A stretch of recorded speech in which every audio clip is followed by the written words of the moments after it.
കുവൈത്തിൽ 100 വർഷത്തിലേറെ പഴക്കമുള്ള ഒരു സ്ട്രീറ്റ് ആണ് അൽ മുബാറക്കിയ സ്ട്രീറ്റ് എന്ന് പറയുന്നത്. ഇതാണ് കുവൈത്തിലെ മുബാറക്കിയ സ്ട്രീറ്റ്, അതായത് കുവൈത്തിലെ ഏറ്റവും പഴക്കം ചെന്ന മാർക്കറ്റ്. കുവൈത്തിലെ എണ്ണയുടെ കണ്ടെത്തലിന് മുമ്പേ കുവൈത്തിന്റെ വ്യാപാരത്തിന്റെ പ്രധാന കേന്ദ്രമായിരുന്നു ഇത്.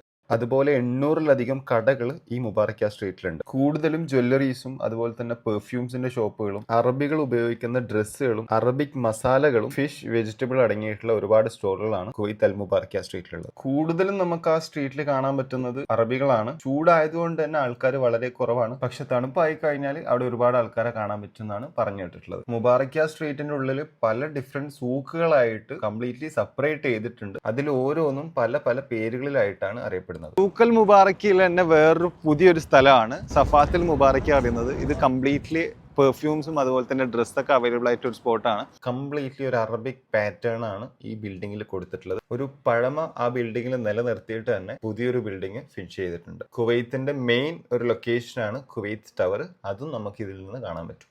ഇതാണ് അൽ അമീർ സ്ട്രീറ്റ്. സൂക്കിലെ ഈ ഏരിയ ആയിരുന്നു എനിക്ക് ഏറ്റവും കൂടുതൽ ഇഷ്ടപ്പെട്ടത്. പക്ഷേ ലേറ്റ് ആയതുകൊണ്ട് തന്നെ എല്ലാം ക്ലോസ് ചെയ്തിട്ടുണ്ടായിരുന്നു. കുവൈത്തിന്റെ പഴമ ഇന്നും നിലനിർത്തിക്കൊണ്ടുള്ള ഒരു സ്ട്രീറ്റ് ആണ് മുബാറക്കിയ സ്ട്രീറ്റ് എന്ന് പറയുന്നത്. നന്നായിട്ട് ഇവർ മെയിൻറ്റെയിൻ ചെയ്ത് നിലനിർത്തിയിട്ടുണ്ട്. സോ 100 വർഷങ്ങൾക്ക് മുമ്പുള്ള ഒരു സ്ട്രീറ്റ് കുവൈത്തിലുള്ളതുകൊണ്ട് തന്നെ കുവൈത്തിലുള്ള ആൾക്കാർ എന്തായാലും ഒരു തവണ വിസിറ്റ് ചെയ്യേണ്ട ഒരു സ്പോട്ടാണ്. അത്യാവശ്യം ഒരുപാട് നടക്കാനുണ്ട്. ബൈ.